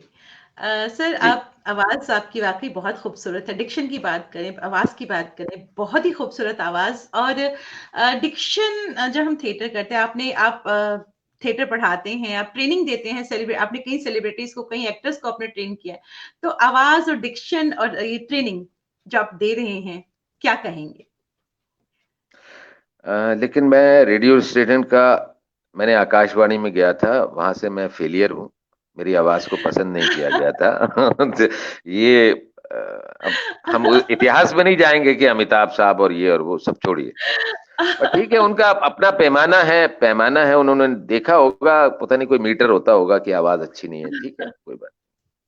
But इस आवाज के लोग दीवाने हैं, और बाकायदा कहते हैं कि हम आपको बहुत पैसा भी देंगे सर, आप आवाज की दुनिया में आइए, आप हमारे लिए वॉइसिंग करिए, आप डबिंग कर जी, सकते हैं, ये सब कर सकते हैं। मैंने एक चक दे फिल्म, चक दे इंडिया एक फिल्म है, जी, जिसमें जी, मैंने, फिल्म शुरुआत होती है तो मैंने, शाहरुख खान जो मैच हार रहे होते हैं, तो वो पूरा जी। का पूरा जो वॉइस ओवर था वो मैंने किया था। उसके लिए मुझे बहुत अच्छा अमाउंट, मोटा अमाउंट मिला था, मैं बहुत खुश था। और उसके बाद फिर मैंने सोचा भी नहीं, उसके बाद ऑफर बहुत सारे थे कि बहुत सारे एड फिल्म्स आती हैं, ऐड आती है तो पीछे से दो लाइनें बोलनी है आपको, सर बोल दो सर, बड़ा अच्छा पैसा है। मगर नहीं यार, क्योंकि मेरे बहुत सारे दोस्त हैं जो आवाज की दुनिया के जादूगर हैं, बहुत अच्छी आवाज है उनकी, और जी। उनके पास बॉम्बे में चार चार गाड़ियां हो गई, चार चार गाड़ियां हैं उनके पास में, चार चार फ्लैट है उनके पास में, लेकिन वो एक्टिंग की दुनिया में कुछ नहीं कर रहे, जबकि वो बहुत बेहतरीन एक्टर हुआ करते थे। जी। तो मैंने ये सोचा था कि, मैंने कहा सर, मैं, ठीक है, एक पॉइंट आएगा, एक वक्त आएगा जब मुझे डबिंग करनी होगी, वॉइस ओवर करना होगा, मैं करूंगा, लेकिन अभी मैं एक्टर हूँ, एक अभिनेता हूँ। तो अभिनेता के तौर पे मैं अभी अभिनय के लिए कोशिश कर लूं पहले, जब वहां से हार जाऊंगा तो फिर मैं, ठीक है, चला जाऊं। जी सर। आपने बहुत सारे सेलिब्रिटीज़ को, बहुत सारे कलाकारों को भी ट्रेन किया है। अभिनय तो पढ़ाते भी हैं, क्लासेस भी लेते हैं, वर्कशॉप्स भी लेते हैं, लेकिन आपने बहुत सारे लोगों को भी ट्रेन किया है, फ़िल्मों से जुड़े हुए। क्या कहेंगे सर? उससे पहले सर, मैं आपको रोकूँगी, सुचित्रा जी। जी ने आपके लिए मैसेज लिखा है, आप स्क्रीन पे पढ़ सकते हैं। Oh, thank you Suchitra ji. जी, इम्प्रेसिव है, और आपकी आवाज भी कुछ कम नहीं है सुचित्रा जी। आप भी बहुत, माशाल्लाह, बहुत खूबसूरत आवाज है आपकी भी। जी। जी, अब मैं चाहूँगी आप बताइएगा, जिन कलाकारों को आपने जी। ट्रेन किया है। जी। जी सर।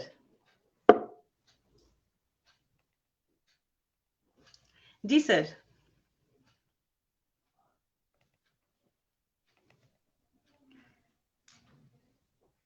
हेलो। जी सर, हम सुन रहे हैं जी। आपको। जी सर। जी। जी। वो नेटवर्क इशू आ गया था आपका। जी, जी, कोई बात नहीं जी। सर, कोई बात नहीं। जी सर। टेलीविजन के काफी सारे एक्टर हैं जिनको मैंने ट्रेन किया है, और टीवी पे दिखते जी, हैं, अच्छा है, अच्छा है, नाम कमाया उन्होंने, कमा रहे हैं, काम कर रहे जी, हैं। मैं, सॉरी, फिल्म ओरिएंटेड वर्कशॉप करता हूँ। जी, बहुत सारे एक्टर ऐसे हैं, मैं चूंकि उस फिल्म का हिस्सा होता हूँ, और डायरेक्टर कहते हैं कि कुलदीप, ये कुछ न्यू कमर्स हैं, उनके साथ में आप वर्कशॉप्स वगैरह कर लो, हमारी फिल्म जी, क्या कहना चाहती है, ताकि हम सेट पर जाएं तो, और वो देखा भी गया कि बस सेट पर जाते हैं तो एक्टर, डायरेक्टर क्या चाहता है, और आपके को एक्टर्स हैं उनके साथ में क्या केमिस्ट्री है आपकी, और अपने रोल को कैसे बिल्डअप करना है, कैसे डिजाइन जी। करना है, वो डायरेक्टर का पॉइंट ऑफ व्यू क्या है, वो क्या चाहता है, उसकी बात हुँ, एक्टर तक रखना। और इस तरीके की एक्टिंग वर्कशॉप मैं अमूमन करता रहता हूँ, बहुत सारे एक्टर्स के साथ की है। पंजाब के भी तीन एक्टर हैं, जिसमें से दो को तो मैंने ही इंट्रोड्यूस किया है। जी, गगन कोकरी एक बहुत बड़े सिंगर हैं, ऑस्ट्रेलिया में रहते हैं, अच्छा नाम है गगन जी, कोकरी का। उनको मैंने उनकी पहली फिल्म के लिए ट्रेन किया है। दलजीत कलसी हैं, उनकी फिल्म भी गगन कोकरी की भी रिलीज हो गई है, लाटू करके है पंजाबी फिल्म। जी। एंड दलजीत कलसी हैं, उनकी सरदार साहब आई थी, सरदार साहब पार्ट 2 भी आई थी। अभी दीप सिद्धू हैं, वो धर्म जी की फैमिली से ही कुछ रिलेटिव्स हैं उनके शायद। जी। तो उनकी फिल्म ऑलरेडी वो 4-5 फिल्में कर चुके थे। तो लेकिन मेरे जी। डायरेक्टर ने कहा कि कुलदीप जी के साथ आपको वर्कशॉप करनी है इस पर्टिकुलर कैरेक्टर के लिए। तो दीप सिद्धू जी हैं, उन्होंने भी मेरे साथ में रंग पंजाब के लिए फिल्म ओरिएंटेड वर्कशॉप की, जिसके लिए मैंने उन्हें ट्रेन किया। बस तो चल रहा है। काफी सारे हिंदी सिनेमा के भी एक्टर हैं, जी। बिलाल हैं। एक फिल्म कर रहे थे हम, ओ तेरी, जिसमें मैं भी एक रोल कर रहा था। उसके लिए पुलकित सम्राट थे, बिलाल थे, तो हम लोगों ने वर्कशॉप की, 20-22 दिन काम किया। एंड हबीब फजल की एक फिल्म थी यशराज की, अ, जी। कैदी बैंड, उसमें मैं एक रोल कर रहा था। उनके भी जो मेन लीड एक्टर्स थे, उनके साथ भी वर्कशॉप की। तो ठीक है, मुझे अच्छा लगता है साइड बाय साइड अगर आप खाली रहते हैं तो जो हम्म। आपने अब तक अपने सीनियर्स को देखा है, सुना है, समझा है, एक्टिंग को लेके आपकी अपनी एक, एक, एक स्टाइल कह लो, या एक अपना अपना होता है। तो मैं जितना समझ पाया उन बच्चों के साथ में वो शेयर करता हूँ। एज ए जी। विजिटिंग फैकल्टी मैं कुछ जाता हूँ, लोगों के साथ पढ़ाता हूँ। That's it। जी। सर, चलते-चलते एक सवाल मैं आपसे पूछना चाहूँगी कि न्यू परफॉर्मर्स की अगर हम बात करें, तो उनका टारगेट रहता है कुछ प्रोडक्शंस के बाद मुंबई जाने का। तो वो जब मुंबई आएँ, तो किस तरह की बातें ज़हन में रख कर आएँ? आप क्या कहेंगे? भाई उनसे कहना सीधा सीधा ये चाहता हूँ कि आपने कहा कुछ प्रोडक्शंस के बाद, जी, कुछ ए सबसे एक पहले एक प्रोडक्शन के बाद ही कई लोग आना चाहते हैं, बच्चे चाहते हैं कि हम चले जाएँ। जस्ट 1 प्रोडक्शन के बाद उनको लगता है कि थिएटर की वर्कशॉप कर ली, अब नेक्स्ट टारगेट हमारा मुंबई होगा। आप क्या कहेंगे? हाँ बिल्कुल ठीक कह रहे हैं आप। और इनफैक्ट लोग तो 15-15 दिन की वर्कशॉप करके ही बॉम्बे चले जाते हैं।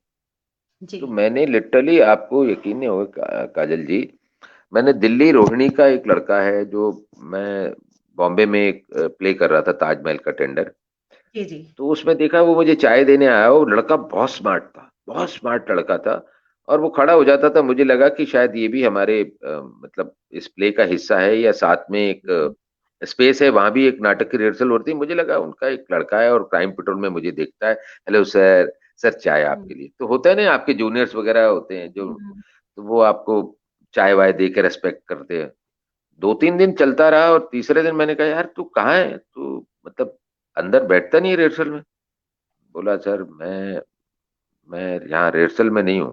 तो मैंने कहा फिर तू कहाँ है, साथ वालों क्या नाटक कर रहा है, मतलब वहां कुछ हुँ, हुँ। नहीं नहीं मैं सर वहां भी नहीं हूँ। तो मैंने कहा फिर तुम, अरे सर मैं चाय देने आता हूँ। तो मैंने कहा तुम चाय वाले हो? बोला कि नहीं सर, हाँ मैं चाय देने आता हूँ। तो मैंने कहा तुम्हारी बातचीत से तो ऐसे लग रहा है तुम दिल्ली साइड के हो, दिल्ली से हो? कहता हाँ सर। मैंने कब आए दिल्ली से? तो बोला सर 4 दिन पहले, और 4 दिन से रेगुलर आपको चाय दे रहा हूँ। तो मैंने कहा यहाँ करने क्या आया हो? कहता एक्टिंग। मैंने कहा तुम्हारे मम्मी पापा को पता है? तो बोला कि नहीं किसी को बता के नहीं आया सर मैं। मैंने कहाँ रहते हो? कह रहे दिल्ली रोहिणी में। मैंने पापा क्या करते हैं? वो टीचर हैं स्कूल में। मम्मी प्रिंसिपल है। मैंने कहा तुम पागल हो यार, तुमने गॉड! दिल्ली में थिएटर किया है? कहता नहीं। एक्टिंग वर्कशॉप की है? नहीं। कोई कोर्स कुछ? कह रहे नहीं सर, मुझे लगा कि बस बॉम्बे जाके सब हो जाएगा। मैंने कहा यार कमाल है यार, दिल्ली से अच्छा। फिर मैंने उसको बहुत समझाया और इस तरीके। तो मैं बता रहा हूँ कि ये हालत है बॉम्बे में। ऐसे एक नहीं, हजारों लोग ऐसे मिलते हैं जो ऐसे ही मुंह उठाए चले जाते हैं। यहाँ एक नाटक, दो नाटक कर। तो मैं उन सबसे ये कहना चाहता हूँ कि दोस्तों, बच्चों, प्लीज प्लीज, अभिनय क्या है, अभिनय की बारीकियों को जितना हो सके, जितना भी आपकी समझ है, उससे समझने की कोशिश करो। थिएटर करो, थिएटर करते रहो, 1-2 साल करो, पुख्ता हो जाओ, और अपनी इनर से, अपने इनर सोल से बात करो। क्या अब आपको जाना चाहिए? शायद के साथ ही आपकी कोई कोई सीनियर हो। रंगमंच के दिनों में अगर आप बात करें, रंगमंच करना इसलिए भी बेहतर है कि कोई ना कोई बॉम्बे जाता रहता है, उनके सीनियर के कोई कनेक्शन मिलते रहते हैं। आप उनसे बात करो, तो वो बताएंगे कि बॉम्बे का जो एक दूसरा चेहरा है, जो स्ट्रगल, संघर्ष, मुफलिसी का ये जो संघर्ष है, उसके बारे में आपको अवेयर, एक एक दूसरा सच, क्योंकि ग्लैमर को ही देख के लोग हम्म। इम्प्रेस होते हम्म। हैं, उसी को, उसी चकाचौंध को देख के जा, उसका दूसरा पहलू भी तो है ना, उसको समझ लो। और फिर उसके बाद अपने अंदर की आवाज को सुनो। हाँ, अब लगता है आपको जाना चाहिए, तब बॉम्बे जाओ, बॉम्बे में आपका स्वागत है, बॉम्बे आपका है, किसी का नहीं है, आप जाइए। क्योंकि फिर आपको फेलियर नहीं मिलेगा, फेलियर तो मिलते रहते हैं, लेकिन आपको फिर फेलियर कम मिलने के चांसेस है। आपको क्लैरिटी होगी कि अब आपको करना क्या। बहुत सारे लोग तो ऐसे भी कहते हैं, यार नहीं, सोच रहे हैं बॉम्बे चले जाते हैं, साल 2 साल देखेंगे, अगर नहीं हुआ तो लौट आएंगे। तो बॉम्बे को चैलेंज मत करो, बॉम्बे को चैलेंज करने की जरूरत नहीं है, क्योंकि बॉम्बे उससे पहले ही आपको किक मार के भगा देगा। क्योंकि समुद्र के अंदर जितना भी कचरा आप डालेंगे, चाहे आप हम्म। 10 किलोमीटर दूर जाके आप नाव से जाके डालने जाओ, कचरे को वो धीरे धीरे धीरे धीरे किनारे पे लगा देगा। ट्रू। तो आप अपने अंदर वो पहले पैदा करो, जज्बा पैदा करो, आपका बिलीव होना जरूरी है। लोग कहना शुरू कर देंगे, नहीं यार, वेस्ट कर रहा है यार, निकल जाओ बॉम्बे, तब जाओ ना यार, तब जाओ, कोई नहीं रोकता आप, कुछ करके जाओ, समझ कर जाओ। क्या जी, बात है। मेरी बात। जी, बिल्कुल, नौरीन शर्मा जी लिख रही हैं, बहुत बढ़िया सीख नए बच्चों के लिए, अवेयरनेस की कमी है। बिल्कुल सही कह रही हैं नौरीन जी। और आपने इतनी जी, बढ़िया थैंक यू। गाइडेंस जो दी है ना, it's it's really too good कि नए जो नए परफॉर्मर हैं उनको कुछ सीखने को ज़रूर मिलेगा इस बातचीत से। तो बहुत बढ़िया लिखा नौरीन जी ने और बहुत बढ़िया बात कही जी जी, मुझे। शुक्रिया उनका, शुक्रिया शुक्रिया। जी, जी। तो thank you Naren ji, thank you. मैं बहुत-बहुत शुक्रिया कहना चाहूँगी आपको। It was such a enriching session और इतना इतना इतनी गाइडेंस दी आपने जो नए परफॉर्मर्स हैं और जो आपकी जर्नी रही है, वो अपने आप में एक सीख है नए लोगों के लिए। इट वाज़ कमेंडेबल आपकी जो जर्नी रही है। तो बहुत-बहुत शुक्रिया कहना चाहूँगी मैं आपको। बहुत-बहुत शुक्रिया हमारे इस मंच पर आने के लिए और इतनी खूबसूरत बातें शेयर करने के लिए। बहुत-बहुत थैंक यू। शुक्रिया। एक बात अगर आप जी, इसे कंटिन्यू जी, और कर जी। दें बिल्कुल, तो बिल्कुल, बड़ी बिल्कुल। जी, बिल्कुल। अ, मैं इस मंच से ये बात बड़ी ऑनेस्टली कहना चाहता हूँ कि जी, आज जो थिएटर, जो रंगकर्मी है, जो नेशनल स्कूल ऑफ ड्रामा में एडमिशन लेता है, एक स्टूडेंट है, जी। मैं उस स्टूडेंट के लिए कहना चाहता हूँ कि उस ये आज थर्ड ईयर पास करते हैं, मतलब स्कूल खत्म किया और उनकी नेक्स्ट डे की टिकट बॉम्बे की होती है। हमने नए न्यू कमर्स के लिए तो बात कर ली कि वो उठाए चले जाते हैं, बॉम्बे चले जाते हैं, लेकिन वहीं हम एनएसडी के स्टूडेंट्स की भी बात करें ना, क्योंकि एनएसडी का स्तर भी गिरा है इन दिनों। और हमारे जी। जितने भी सीनियर्स हैं, युवराज जी हैं, युवराज जी या और जितने सीनियर्स हैं, सबको लगता है कि थोड़ा तो डाउनफॉल आया ही है। तो सवाल ये है कि आज कोई भी स्टूडेंट उसका है, वो सीधा ही जैसे ही पास आउट होता है, अगले दिन की टिकट उसकी बॉम्बे की होती है। जी। मुझे इस बात पे ऑब्जेक्शन है। मुझे इस बात पे बहुत ऑनेस्टी के साथ मैं ये कहना चाहता हूँ, जैसे भारत सरकार अपने एक सिपाही के ऊपर, फौज में जो सिपाही जाता है उसके ऊपर लाखों रुपए खर्च करती है और उसको एक सिपाही बनाती है, सोल्जर बनाती है। और अगर वो 2 महीने 3 महीने के बाद वापस आना चाहे कि यार बड़ी हैट्रिक शेड्यूल है और बहुत ज्यादा मेहनत की जाती है, तो वो वापस नहीं आ जाता, वापस आता नहीं है, भेजते ही नहीं उसे कि नहीं सर, हमने आप पे पैसा किया। एग्जैक्टली मैं यही कहना चाहता हूँ कि राष्ट्रीय नाट्य विद्यालय के लिए, कि आपका जो स्टूडेंट है वो पास आउट होते ही नेक्स्ट डे की टिकट करा देता है बॉम्बे के लिए, तो आपने रंगमंच की सेवा कहाँ की? आपके ऊपर भी तो एनएसडी ने लाखों रुपए लगाए ना, यस। आपके ऊपर भी आपको तैयार किया है ना। आप अगर यस। यही कोर्स जाके सुभाष घई के यहाँ से करेंगे या अनुपम खेर के यहाँ से या एस एक्स वाई जेड किसी के साथ भी आप एनएसडी का वर्कशॉप करेंगे, तो आपको पैसा देना पड़ेगा। यहाँ पर तो आपको पैसा मिलता है, उल्टा आपकी जेब खर्ची मिलती है, आपको फ्री में नेशनल प्लेटफॉर्म के ऊपर एनएसडी एनएसडी के अंदर आपको एडमिशन मिल गया, आपको ट्रेन किया है।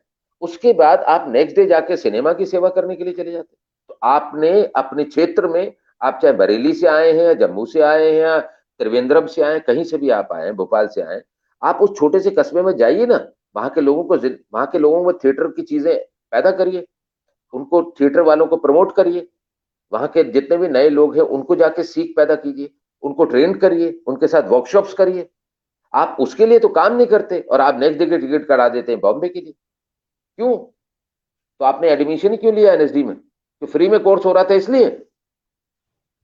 तो एनएसडी को एक्शन लेना, एटलीस्ट कम से कम एक्टर यहां से पास आउट होकर निकलेगा, कम से कम 1 या 2 साल उसको रंगमंच की सेवा करनी पड़ेगी, चाहे तो वो अपने क्षेत्र में जाए जहां से वो एडमिशन के लिए उसने अप्लाई किया, वहां जाए, वहां के लोगों को ट्रेन करे, उनके साथ वर्कशॉप्स करे, वहां जाके थिएटर करे, या दिल्ली में आके थिएटर, एटलीस्ट कुछ होना चाहिए। इसके लिए एनएसडी को स्ट्रांग एक स्टेप लेना पड़ेगा। ये मेरे दिल की बात बिल्कुल, बहुत खूबसूरत बात कही आपने, बहुत ही है, ये खूबसूरत मुझे बात ऐसा और बिल्कुल परफेक्ट। बिल्कुल सही, नौरीन जी लिखती हैं वेरी ऑनेस्ट इंटरव्यू, वाक़ई। जमुना जी लिखती हैं वेरी थैंक करेक्ट। इरशाद मासूम जी कश्मीर से लिखते हैं वेरी राइट सर। दीपक नायडू से लिखते हैं परफेक्ट एडवाइस। नौरीन जी फिर लिखती हैं बहुत सही बात। रोहित गुप्ता जी लिखते हैं बहुत वेरी ट्रू। रेखा जम्मू से लिखती हैं, रेखा सुशील शर्मा वेरी ट्रू। वाक़ई बहुत सार्थक बातचीत और बहुत आपने जो परफेक्ट एडवाइस दी है, आई थिंक लोग इसको ज़रूर सुनेंगे। सुचित्रा जी लिखती हैं कि वेरी गुड सजेशन, वाक़ई बहुत ही बढ़िया सजेशन, बहुत ही बढ़िया सजेशन। और वाक़ई बहुत सार्थक बातचीत रही आपके साथ और मैं तहे दिल से आपका शुक्रिया अदा करना चाहूँगी कुलदीप जी। बहुत-बहुत यू, शुक्रिया कहना चाहूँगी मैं आपको। Thank you. नौरीन नौरीन जी लिखती हैं कम से कम 3 साल का बॉन्ड होना चाहिए, साइन होना चाहिए 3 साल का कि 3 ये नौरीन जी लिखती हैं और शायद सही लिखती हैं कि एकदम हाँ, नाटक पास आउट होने के बाद एकदम मुंबई का वो सही नहीं है। रंगमंच हाँ, की सेवा करना बहुत ज़रूरी है, बहुत बिल्कुल, बिल्कुल, ज़रूरी। जी, बिल्कुल, बिल्कुल। तो बहुत-बहुत शुक्रिया। तो बात खत्म हो गई हमारी, अपनी अपनी भड़ास निकाल ली हम लोगों ने। चलिए, एक प्लेटफॉर्म मिला, आपने ये कोविड टाइम में शुरू किया और ये सफर चल रहा है आपका लगातार, और मेरी ईश्वर से यही गुजारिश है, आप रंगमंच को साथ साथ समय दे रही हैं, साथ साथ इस अपने चैनल को, अपने इस यूट्यूब चैनल को इस तरीके से लाइव आते रहिए, और ये सफर यूं ही चलता रहे, बहुत-बहुत हंसते शुक्रिया खेलते। कहना चाहूँगी। वाक़ई, वाक़ई बहुत-बहुत शुक्रिया, बहुत-बहुत शुक्रिया आपका भी आप बहुत इस बहुत मंच पर। शुक्रिया। Thank you sir, thank thank you, you. शुक्रिया, थैंक यू जी, थैंक यू। Thank you. जितने भी व्यूअर्स हमारे साथ जुड़े हैं उन सभी का तहे दिल से शुक्रिया, हमारे साथ जुड़े रहने के लिए, हमारी हौसला अफजाई करने के लिए तहे दिल से शुक्रिया।